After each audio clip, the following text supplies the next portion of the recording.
ये progressive court की legal dictation 120 word पर मिनट की स्पीड से होगी। Ready, start. Defendant number 1 did not appear in the suit despite notice. The two defendants respondents, however, appeared before the trial court and filed separate applications under Order 37, Rule 3 of the Code of Civil Procedure for permission to defend the suit. The defendants' applications were based on a number of grounds, but we may only advert to the one that seems to have weighed with the High Court.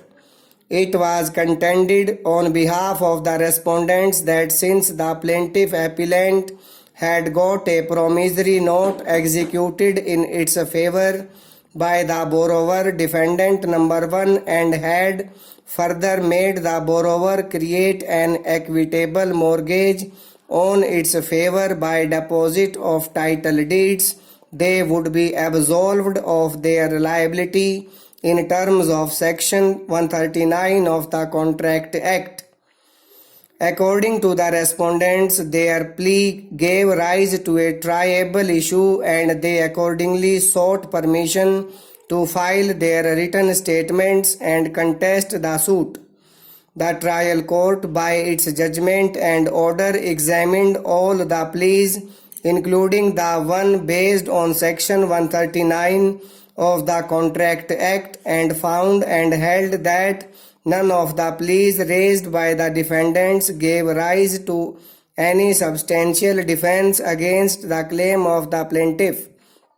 Accordingly, it dismissed the petitions filed by the defendants' respondents by order dated and proceeded to decree the suit of the appellant plaintiff for a sum of rupees 4 lakh along with cost and expense and future interest at 10% per annum on the decreal amount from the date of filing of the suit till the date of realization.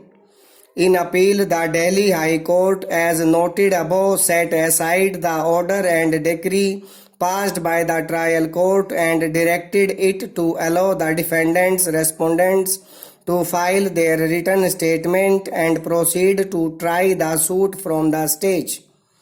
The High Court noted that relying upon Section 139 of the Contract Act, a contention was raised by the respondents that for recovery of its loan from defendant number 1, the principal borrower, the plaintiff, should have taken recourse first by either seeking to give effect to the promissory note or by enforcing the equitable mortgage. Neither of these remedies which were open to the plaintiff were taken recourse to, and the recovery was sought to be made straight away from the appellants. The High Court further held that the trial judge fell into error in holding that Section 139 of the Contract Act had no application to the fact of the case. According to the High Court, this was beyond the scope of deciding an application for leave. Full stop. Over.